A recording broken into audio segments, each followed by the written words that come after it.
Next बात करते हैं sine inverse x minus sine inverse y के प्रूफ के बारे में। ठीक है, तो देखो अगर आपके पास sine inverse x minus sine inverse y जैसी कोई क्वांटिटी मिल रही है तो उसको डायरेक्टली आप sine inverse x under root one minus y square minus y under root one minus x square के बराबर लिख सकते हो। ठीक है, इसमें भी क्या है, एक्स और वाई आपके जीरो से बड़े होने चाहिए। ठीक है, क्योंकि अगर हमने देखा भी था sine inverse x plus sine inverse y के टाइम में अगर एक्स और वाई जीरो से कम आ रहे थे तो हमने क्या कर रहे थे, प्रॉपर्टी लगा के निगेटिव को बाहर कर लिया था जिससे उसकी एक्स और वाई पॉजिटिव बन गए थे।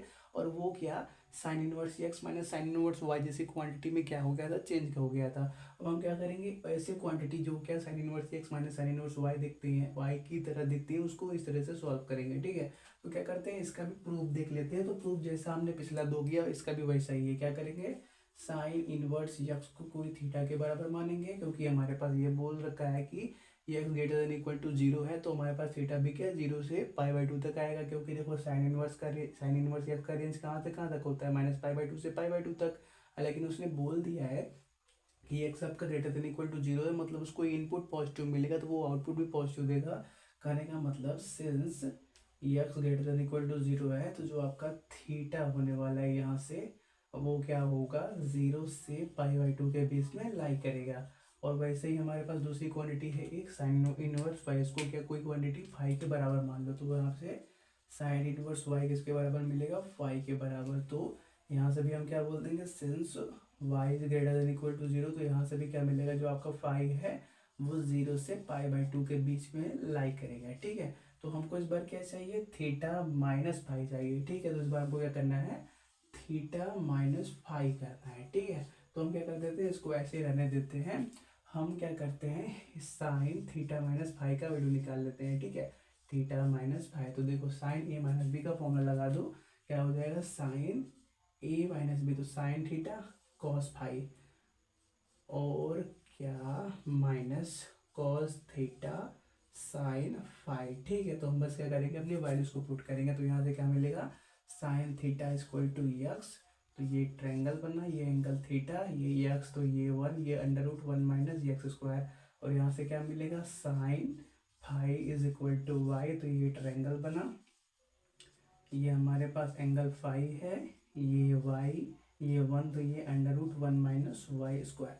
तो पहले क्या चाहिए, साइन थीटा मतलब यक्स, कॉस फाई, तो फाई कहाँ से, यहाँ से, तो कॉस फाई यहाँ से मिलेगा, मतलब under root one minus y square minus cos theta मतलब क्या, सिंपली मिलने वाला है कॉस थीटा, यहाँ से मिलेगा under root one minus x square और क्या साइन फाई का मतलब वाई, तो यहाँ से मिल गया वाई। तो देखो हमारे पास ये टर्म मिल गया, आप क्या कर लेते हैं, इनवर्स ले लेते हैं दोनों साइड। ठीक है, तो क्या मिल जाएगा आपको, साइन साइन इनवर्स लेना है दोनों साइड। ठीक है, तो क्या मिलेगा, sine inverse sine theta minus phi is equal to sine inverse of x under root one minus y square minus y under root one minus x square. ठीक है, अब क्या करते हैं, साइन इनवर्स साइन इसके बारे में बात करते हैं। तो जो आपका थीटा माइनस फाई है उसको एक सेकेंड के लिए यक्स मान लो। ठीक है, एक सेकेंड के लिए यक्स तो यहाँ पे है, कुछ और मान लो। ठीक है, चलो कैपिटल यक्स मान लो, क्योंकि देखो हमको मालूम है कि sine inverse sine x, sign inverse sine x जो भी इनपुट लेता है और जो आउटपुट देता है वो हमेशा बराबर नहीं होते।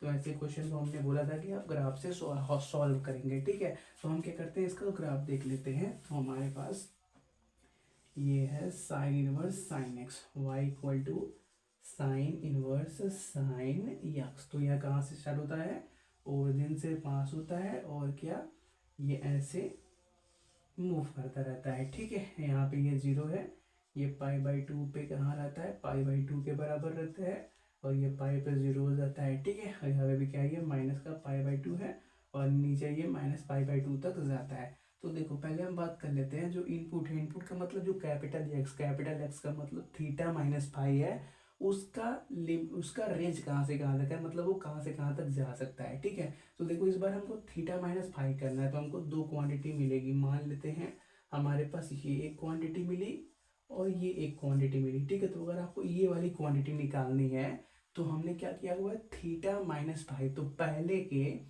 रेंज में से जो सबसे छोटा वाला है उसको पकड़ो और उसमें से सब्ट्रैक्ट कर दो दूसरे के रेंज का सबसे बड़ा वाला वैल्यू। तो पहला का रेंज का सबसे छोटा वैल्यू कौन सा है, 0 है, और दूसरे के रेंज का बड़ा वाला वैल्यू कौन सा है, π/2। तो 0 माइनस π/2 करोगे तो कितना आ गया, माइनस π/2। तो वो कहाँ पर लिख दो, यहाँ पे। तो माइनस का π/2 आ गया, माइनस का π/2 आ गया। अब हमारे पास ये वाली वैल्यू चाहिए, तो उसके लिए क्या करो, पहले का बड़ा वाला वैल्यू लो और दूसरे के छोटे वाले वैल्यू में से सब्ट्रैक्ट कर दो। तो पहले का बड़ा वाला वैल्यू π/2, दूसरे का छोटा वाला वैल्यू 0। तो यहाँ सिंपली क्या मिल जाएगा, सिंपली हमको π/2 मिल जाएगा। कहने का मतलब इस बार जो आपका थीटा माइनस फाइव है उसका रेंज, मतलब उसका इनपुट कहाँ से कहाँ तक जा सकता है, -π/2 से π/2 तक जा सकता है। और ये क्या है, एक सिंगल लाइन है, y=x45 डिग्री वाली लाइन। तो यहाँ पे जो भी आप इनपुट दोगे वो क्या होगा, आउटपुट के बराबर होगा। जो भी x आप इनपुट दोगे वो डायरेक्टली y के बराबर हो जाएगा। दोनों क्या होंगे, हमेशा बराबर होने वाले, क्योंकि ये एक ही लाइन के ऊपर आ रहा है। ठीक है, तो हम यहाँ से लिख देंगे, यहाँ पे नोट करो कि जो आपका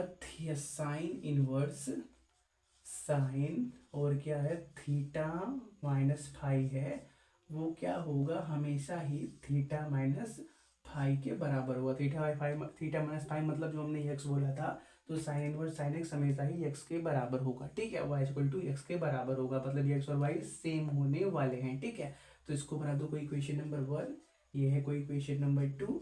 तो देखो इसका इस इक्वेशन नंबर 1 इक्वेशन नंबर 2 का लेफ्ट हैंड साइड इक्वल है, तो राइट हैंड साइड भी इक्वल होगा। तो इक्वेशन नंबर 2 में राइट हैंड साइड क्या है, थीटा माइनस फाइव। तो थीटा की जगह क्या लिखोगे, साइन इनवर्स एक्स, फाइव की जगह साइन इनवर्स वाई। और क्या हमारे पास RHS में क्या है, ये क्वांटिटी तो है ही, इसीलिए उसने क्या किया हुआ है, डायरेक्टली यही लिख दिया हुआ है। ठीक है, इसको नोट करो। बात करते हैं cos inverse x minus cos inverse y के बारे में। अब तक हमने बात किया इनवर्स ट्रिग्नोमेट्रिक फंक्शन के अंदर एडिशन सब्ट्रैक्शन के टाइम जो हम तीन अलग अलग आइडेंटिटी यूज करते हैं उनके प्रूफ के बारे में, जिसके अंदर हमने sine inverse x plus sine inverse y, cos inverse x plus cos inverse y और sine inverse x minus sine inverse y के बारे में बात किया। तो आपको एक पैटर्न तो पता चल गया होगा कि हमको किस तरह से प्रोसीड करना है किसी भी फॉर्मूले को प्रूफ करने के लिए। ठीक है, जैसे देखो हमारे पास एक क्वेश्चन दिया हुआ है tan inverse x plus tan inverse y. तो इसके लिए क्या करोगे, tan इनवर्स एक्स को थीटा के बराबर लोगे, फिर क्या कंडीशन देख के उसके डोमेन रेंज के बारे में बात करोगे। tan इनवर्स फाइव को फाइव के बराबर लोगे, फिर उसके भी डोमिनेंस के बारे में बात करोगे, फिर थीटा प्लस फाइव निकालोगे। कहने का मतलब tan थीटा प्लस फाइव निकालोगे, फिर क्या करोगे, दोनों दोनों साइड इनवर्स लोगे, तो आपको tan इनवर्स tan x जैसा एक टर्म दिखेगा। फिर क्या करोगे, tan इनवर्स tan x का ग्राफ देखोगे, जो हमने कुछ टाइम पहले देखा हुआ है। क्या करोगे, उसी ग्राफ से इसके बारे में आगे बात करोगे। ठीक है, तो देखो आप ग्राफ में देखोगे तो आपको तीन अलग अलग पॉइंट पे ये इक्वेशन जाने वाला दिख रहा हुआ है। ठीक है, तो इसलिए आपको क्या तीन अलग अलग इक्वेशन मिल रहे हैं। ठीक है, तो अगर आपका x y less than equal to 1 आता है, तो उस सिचुएशन में tan inverse x plus tan inverse y को क्या लिखोगे, tan inverse x plus y upon 1 minus x y. ठीक है, तो देखो यार एक्स और वाई ग्रेटर देन 0 तो सभी में है, बस यहाँ प्रॉब्लम क्या पे है, एक्स वाई के मल्टीप्लिकेशन में। अगर लेस देन इक्वल टू 1 है तो ये यूज करोगे, ग्रेटर देन 1 है तो क्या करोगे, pi plus tan inverse x plus y upon 1 minus x y use करोगे। अगर इक्वल टू 1 हो जाता है तो वहाँ पर सिंपली π/2 आ जाता है। ठीक है, स्पेशल केस है। इसके अंदर उन्होंने क्या किया हुआ है, एक्स वाई का वैल्यू 1 रख के चेक कर लिया हुआ है। ठीक है, यहाँ पे आपको क्या मिल रहा है, सिंपली π/2 एज ए रिजल्ट मिल रहा है। ठीक है, तो देखो अब क्या करते हैं, एक और फॉर्मूला देख लेते हैं। अगर हमारे पास tan inverse x minus tan inverse y है, तो इस सिचुएशन में अगर हमारे पास x greater than 0 y greater than 0 होता है, तो सिंपली हमारे पास सिर्फ एक ही फॉर्मूला मिलता है। ठीक है, इसके अंदर 3 मिल रहा है और इसके अंदर एक ही मिल रहा है। जैसे देखो हमने देखा था कि sine inverse x plus sine inverse y के अंदर हमारे पास दो फॉर्मूले आए थे, क्योंकि वहाँ पर दो अलग अलग लाइन के अंदर वो लाई कर रहा था। लेकिन cos inverse x plus cos inverse y simple एक ही लाइन के एक ही फॉर्मूले के अंदर आ गया था, क्योंकि वो क्या सिंगल लाइन पे लाई कर रहा था। तो वैसे ही क्या होगा, जब हम क्या करेंगे माइनस वाला टर्म निकालेंगे तो वो क्या सिंगल लाइन पे लाई करेगा, तो वहाँ पे क्या मिलेगा, सिंपली हमको tan inverse x minus y upon 1 plus x y मिलेगा। और अगर हम क्या करें, लास्ट फॉर्मूला देखें cos inverse x minus cos inverse y, तो यहाँ पे हमको दो तरह के फॉर्मूले मिलने वाले हैं। ठीक है, क्योंकि देखो ये जो कॉस इनवर्स एक्स का ग्राफ होता है ऐसे ऐसे ऐसे बढ़ता रहता है। जब आप क्या करोगे, इसको यहाँ पे चिप पुट करोगे, cos inverse x plus cos inverse y theta plus five बना के पुट करोगे, थीटा प्लस फाइव, तो वो क्या यहाँ पे और यहाँ पे आने वाला है। ठीक है, वो उसका रेंज क्या -π/2 से π/2 तक आने वाला है। तो यहाँ पे क्या होता है -π/2 और यहाँ पे क्या होता है π/2। तो देखो यहाँ से -π/2 से π/2 के अंदर उसने दो प्रकार के लाइन को कवर कर लिया। तो यहाँ पे ये वाली लाइन क्या है, ये y=x की लाइन है, और ये क्या y=-x की लाइन है। इसलिए देखो एक बार हमको डायरेक्टली y=x मिल गया, मतलब पॉजिटिव साइन वाला, और एक बार -x के बराबर मिला हुआ है। ठीक है, तो देखो हम क्या कर लेते हैं, अगर cos inverse x minus cos inverse y के बारे में बात करते हैं, तो इसको कभी तो आप cos inverse x y plus under root one minus x square under root one minus y square के बराबर लिख सकते हो कब, तो आपका एक्स ग्रेटर देन जीरो हो, वाई भी ग्रेटर देन जीरो हो और एक्स का less than equal to y हो। और क्या एक सिचुएशन और बना सकता है, इसको आप minus of cos inverse x y plus under root one minus x square under root one minus y square के बराबर लिख सकते हो कब, जब आपका एक्स ग्रेटर देन जीरो हो जाए, वाई भी ग्रेटर देन जीरो हो जाए और जो आपका एक्स का वैल्यू है वो greater than equal to y हो जाए। इक्वल टू का साइन एक ही जगह लगाओ, ठीक है, यहाँ पे हटा दो, ये एक्स ग्रेटर देन वाई हो जाए। ठीक है, तो आई होप आपको वो तीन फॉर्मूले अगर समझ में आए होंगे तो इसको आप आराम से अपने से प्रूव कर सकते हो। ठीक है।